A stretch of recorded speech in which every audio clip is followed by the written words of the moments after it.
Eu vou ser muito breve, até para a gente ter um tempinho para debater.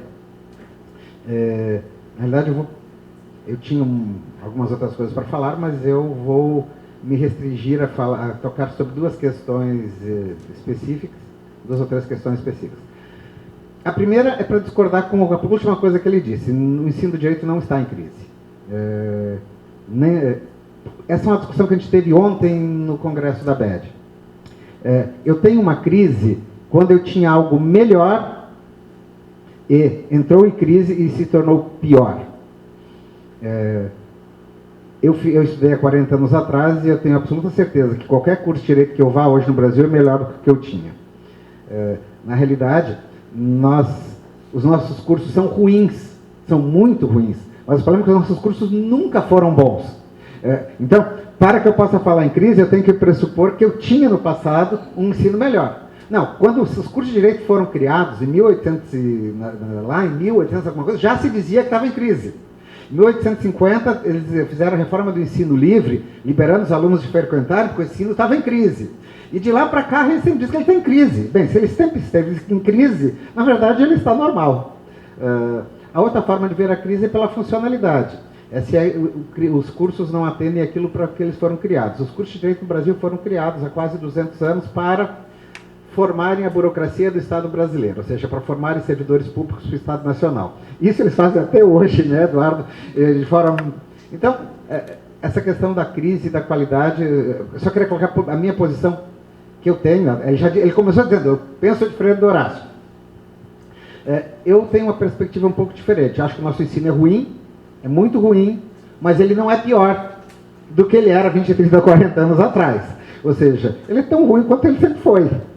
Não sei o que a gente vai fazer, a gente teria que nos espelharmos nos países europeus, nos Estados Unidos, ou em outros modelos, alguma coisa que a gente pudesse fazer, mas voltar ao passado não seria a questão.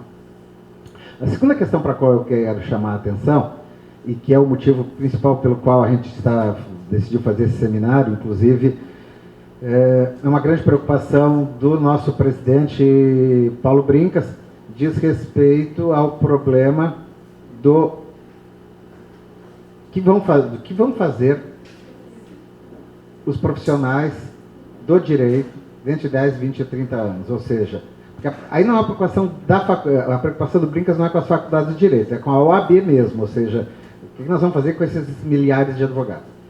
E eu vou ler 2 ou 3 parágrafos aqui de um texto que saiu no Globo, no dia 16 de janeiro, do Harari, que é aquele autor que escreveu o Sapiens. O título é Uma nova classe de pessoas deve surgir até 2050. A dos inúteis.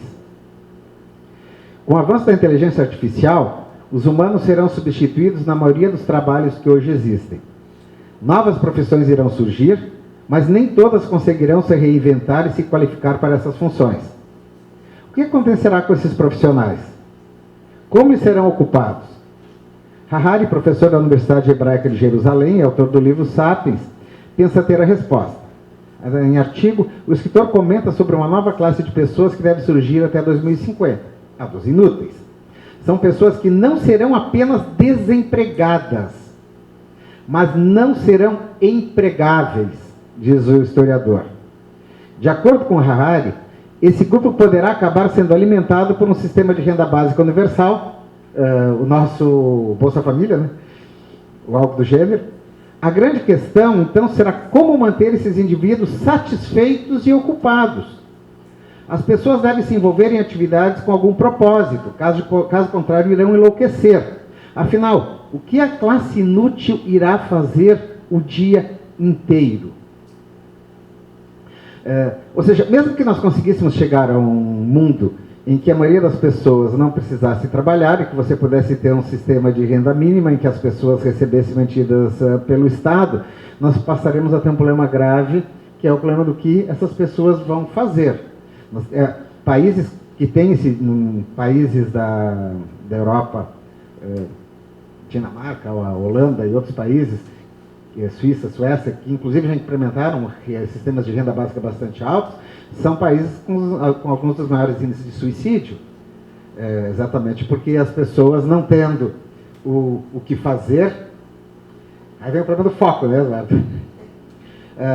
Essa é uma questão séria, e muito séria nos cursos de Direito. Porque o problema do curso de Direito é que ela gera um conjunto, um produto, em tese, com alto grau de empregabilidade, porque o diploma de bacharel te dá a possibilidade de ingressar numa série de mercados, mas, na verdade, isso é apenas formal. O nosso grau de empregabilidade é baixíssimo, porque nós não sabemos absolutamente nada além do pouco que nós aprendemos na faculdade. Nós ficamos absolutamente perdidos se nós tivermos que fazer algo além daquele basiquinho que a gente aprendeu no NPJ. Por isso a gente sai para o Luiz Flávio Gomes, para o cursinho, para o preparatório, para em busca de uma série de questões. E aí vem a terceira questão que eu quero colocar de uma forma bem objetiva. O que a gente pode fazer pelas faculdades de Direito? Me parece que pensar no ensino do Direito para o futuro pressupõe uma reordenação dos cursos integral e que, na minha perspectiva, pressupõe também nós revermos o próprio sistema de exame de ordem. Eu queria usar outra expressão, mas vou ficar com o exame de ordem. Mas antes de eu fazer um parênteses, você colocou a questão do foco. O problema do foco no ingresso no curso de Direito, as pessoas ingressam no curso de Direito pelos mais variados motivos, mas é muito curioso quando a gente analisa alguns dados específicos. No período da Constituinte, final dos anos 90, dobrou o número de alunos que passaram a buscar os cursos de Direito pela exposição de marketing. Eu fui professor da Federal há 25 anos, fui chefe de departamento, coordenador do curso, e quando eu saí da faculdade há 2 anos atrás, um pouco mais de 2 anos, os vestibulares para o curso de Direito da Federal, eles tinham uma média de candidatos que variava de 17 a 22, 23 candidatos por vaga. Eu me assustei quando eu olhei o último vestibular da Federal e percebi que havia mais de 40 candidatos por vaga ao curso de Direito. E aí eu me lembrei, mensalão, Operação Lava Jato, STF, às quartas e quintas na televisão. E o aluno que sai do segundo grau sem saber o que fazer, está dentro do segundo grau, começa a ver Lava Jato, delegado de polícia, o Moro, Joaquim Barbosa, e ele se empolga com aquilo e vai para a faculdade de Direito. E a nossa grande demanda de aluno é uma demanda que vem por um marketing e que depois, entrando na faculdade de Direito, percebe que aquilo não tem nada a ver com ela, mas já que ela está lá e o curso é fácil de fazer e ela vai... Eu sempre digo que faculdade de Direito você só não se forma, nem que você requeira pedir, eu não quero me formar, eu quero ser reprovado, você vai se formar do mesmo jeito. Se você for inerte na faculdade de Direito, mesmo assim, depois de alguns anos você vai receber o diploma. É impossível alguém que queira... eu já vi aluno com QI de 70% receber o diploma de Direito. Não há possibilidade de você não se formar em Direito, a não ser que você... Eu já tive caso na Federal de um aluno morto que recebeu 10. No final, eu era... eu só me lembro do professor que deu a nota. Deu 10 para todo mundo, inclusive para um que tinha essa necessidade. Um pianista. Esse professor foi capa da Folha de São Paulo como deputado pianista, votando em 2 mesas ao mesmo tempo na década de 90. E na faculdade ele dava 10 para defunto, depois que ele deixou de ser deputado. Mas vou falar sobre... eu sempre tive muita curiosidade sobre o sistema de funcionamento dos cursos de medicina, principalmente aqueles que trabalham com PBL e com metodologia híbrida. Tanto que alguns anos atrás, Lages me convidou para dar uma palestra, estava falando para a Cirlane. Eu disse, não, eu vou... quanto é que você cobra? Não, não cobro nada, eu só quero uma coisa. Eu vou a Lages dar a palestra e eu quero que vocês me apresentem o curso de medicina para ver como é que funciona. Aí fui lá, me receberam, me levaram num grupo tutorial, acompanhei um grupo tutorial de tarde. Foi muito legal. Aí depois, a minha cidade natal, Santa Cruz do Sul, tem um curso de medicina que funciona com sistema híbrido. Aí eu passei lá com a coordenadora do curso, me deu uma entrevista, me visitei os espaços físicos, me explicou o currículo, me levou em grupo tutorial, foi muito interessante. Aí há 2 anos atrás, minha filha entrou no curso de medicina aqui da Federal. Foco, Eduardo. Realmente, eu tenho fotografia dela com menos de 10 anos, com roupinha de branco, coisinha assim, quero ser médica. Ela com 10, 12, 11, ela assistia todos os seriados de televisão, ela assistiu durante os últimos, desde pequenininha, que tinha cirurgião, medicina, etc. Só que na época ela ainda pensava em ser médica, isso quando ela era pequena, ela queria... Não, médico que faz autópsia. Legista. Exatamente. Não, agora ela está entre psiquiatria e cirurgia. Não quer trabalhar nem com velho nem com criança. Essas duas opções já descartou. Mas por que eu estou falando isso? Primeiro semestre de faculdade, primeiro mês de aula, posto de saúde 1 vez por semana, do lado do médico acompanhando o atendimento. Terceiro semestre de faculdade, as aulas já são no hospital universitário. 4 semestres de aula, já estão tirando pele de cadáver, já estão cortando cadáver. 4º semestre. E já estão começando a ajudar em atendimento médico. Um curso de 6 anos. Então, assim, primeiro ponto no curso de Direito. O curso de Direito tem que ter contato com a realidade. O aluno não pode chegar no 8º semestre e não saber, não ter visto nunca viu autos na frente dele. Eu cheguei no 9º, 10º semestre da minha faculdade e nunca tinha visto os autos de um processo. Não dá. É necessário que o aluno tenha contato com a realidade desde o primeiro ano. Nós temos que pensar seriamente uma coisa chamada prática jurídica. Nós temos que criar um instrumento de prática jurídica. Nós temos que integrar a prática jurídica na vida real da faculdade desde o primeiro dia de aula. Nem que seja começando com visita orientada, que nem o aluno de medicina, na verdade, ele não faz nada. Ele vai lá assistir o médico, ele senta do lado do médico, fica a tarde inteira vendo o médico atender o paciente. Não fala nada, ele fica lá só vendo o paciente atender. É observação. Nem que seja isso no começo do curso. Nós temos que pensar. Primeira questão. Segunda, Eduardo, acho que acho que com essa ele concorda. A segunda questão, e isso não tem a ver com a medicina, a faculdade não pode ser palanque político, seja de esquerda, seja de direita. Isso não quer dizer que a faculdade de Direito não vai discutir política. Direito, nós não temos que separar direito e política. Mas há uma diferença entre você discutir política e você fazer política partidária em sala de aula. E é comum nas faculdades de Direito você ter sala de aula como palanque partidário. Eu fiz isso, eu não vou... nesse momento eles estão fazendo uma autocrítica. Eu fiz isso enquanto professor nos anos 90, nos anos 80. E olhando para trás hoje, eu percebo o grande equívoco que isso foi. Nós temos que ter um repensar da atividade do docente, vou usar a expressão desideologização do exercício do magistério, que é diferente de despolitização. O ensino de direito sempre será político, mas não podemos usar o espaço da sala de aula como espaço de propaganda político-partidária ou de uma posição ideológica. Aí a terceira questão. É necessário que os movimentos críticos, que ainda são muito presentes nas faculdades de Direito, sejam capazes de fazer uma autocrítica. Hoje nós ouvimos uma crítica muito grande ao ativismo judicial.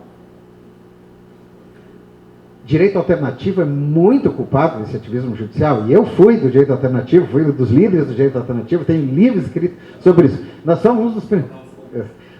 Barroso foi, o Fachin foi... Foi, o Barroso tem um capítulo no livro dele sobre isso. Ele continua sendo ativista, com aquela visão de ministro iluminista. Assim, eu posso ter ativista como Barroso para um lado e Gilmar para outro. Os dois estão errados. O Supremo ou qualquer lugar, espaço judicial, não é lugar de fazer ativismo judicial. Você tem a lei. Eu virei um positivista. Hoje eu assim, me assumo um kelseniano de primeira. É absolutamente necessário. É a única forma do Estado de nós temos que ter regras básicas. Como bom kelseniano, eu li o capítulo 8. E eu sei que toda norma jurídica tem um conjunto de possibilidades de leitura. Ou seja, ser positivista não significa aceitar uma posição só e negar as outras. Não. Qualquer decisão que um tribunal dê, desde que ele caiba dentro da moldura, ele é constitucional. Assim, eu não acho que aquela decisão do Supremo foi inconstitucional. Eu digo, olha, se eu olhar bem a moldura, essa decisão do Supremo não foi aquela que seria a mais fácil, a que a gente pode achar mais adequada, mas ela cabe dentro da moldura. Se ela cabe dentro da moldura, eu estou valendo o princípio da legalidade. Agora, quando você pega situações como do Lewandowski presidindo no caso do impeachment da Dilma, e rasga a Constituição, bota no lixo e separa as penas, aí não tem moldura que resista àquela decisão do Lewandowski, né? Tem essas situações. Então, essa é outra questão. Nós temos que repensar.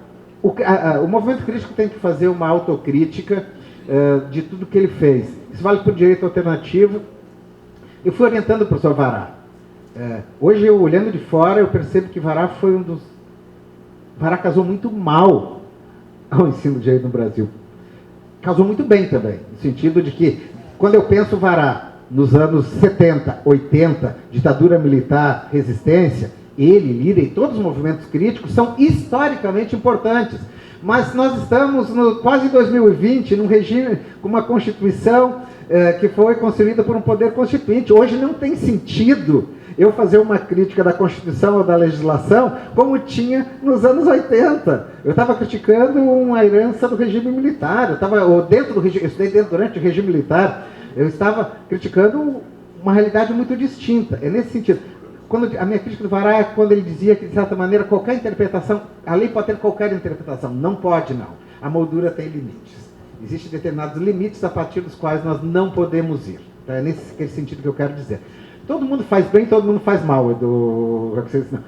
Todos esses autores têm uma parcela de contribuição extremamente grande e, de outro lado, também tem os males causados, né? A utilização que lhes foi dada. Mais duas observações rápidas. Eu acho que se a gente, considerando a variedade de profissões para as quais, em tese, o direito poderia preparar, eu acho que a gente deveria repensar o curso numa estrutura diferenciada do que é hoje, e aí eu penso um pouco no modelo da medicina. Eu teria um curso de bacharelado de 3 a 4 anos, como é na Europa, como é nos Estados Unidos. Quem concluísse esse curso poderia fazer concurso para escrivão, oficial de justiça, por uma série de profissões. Para poder fazer as profissões, advocacia, Ministério Público, etc., ele teria que fazer o que na medicina é o internato. Ele teria que ter, sei lá, mais 1 ou 2 anos, que são os anos de prática específica. Por exemplo, a Alemanha não tem essa prática. Você faz assim, a faculdade e a prática você vai estagiar. Depois que você se forma, que você vai estagiar na Alemanha e em outros países europeus. Essa coisa que a gente tem de NPJ, a prática, não existe na maioria dos países europeus. O curso é 100% teórico. Saiu dali, aí tu vai para as escolas profissionais. Na França, eu quero ser magistrado, você vai para a escola da magistratura. Você quer ser advogado, você vai para a escola da advocacia. É tudo a posteriori. O curso de direito em 3 anos é o basicão. Depois você vai atrás do teu caminho. Mas com o internato, eu poderia fazer exame de ordem apenas para clínica geral.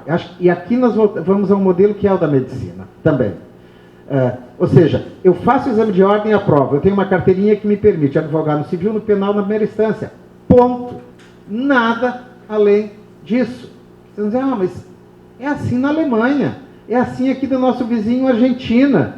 Esses países Você não faz um exame de ordem e no dia seguinte você pega a carteirinha, pode advogar sobre direito médico, que nunca viu na vida, e entrar com uma ação no Supremo Tribunal Federal que você nem sabe onde fica.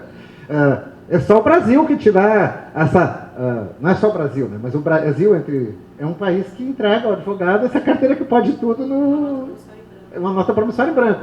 Então, aí nós temos que repensar o sistema de ingresso profissional. E aí eu acho que o melhor sistema de ingresso bem, eu teria o internato aí, eu quero ser advogado, vou fazer para advogado, vou fazer para juiz, vou fazer para promotor, e depois eu passaria a ter um sistema de habilitação profissional, algo como é na medicina. Você quer ser cirurgião?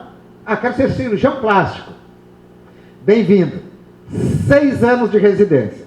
3 anos de residência em cirurgia geral, 3 anos de cirurgia plástica. Eu quero ser psiquiatra. Acho que são 2 também. Dependendo da área, você vai ter residências que variam de 2 a 6 anos. E aí você vai se especializar, e aí você vai receber uma carteirinha que vai te permitir atuar naquela área. Nenhuma. Não é uma prova. Fazer uma prova. Sim. Então, assim, até porque meio-dia eu quero que a gente tenha um tempinho para poder trocar. Basicamente era isso que eu queria dizer. Acho que assim, nós não temos crise, eu não acho que piorou, acho que melhorou, mas não quer dizer que esteja bom, está muito ruim. Segundo, nós temos que repensar a postura do professor em sala de aula, enquanto docente profissional e não enquanto ativista político. E nós temos que, no plano dos projetos pedagógicos e aí no plano das próprias diretrizes, talvez repensar a própria forma de organização dos cursos de direito. E quarto, a gente precisa da OAB como uma parceira, porque a gente teria que mudar o Estatuto da Ordem para criar um mecanismo de concessão da própria habilitação profissional, criando uma gradação de acesso e não dando uma promissória em branco como se dá hoje. Muito obrigado.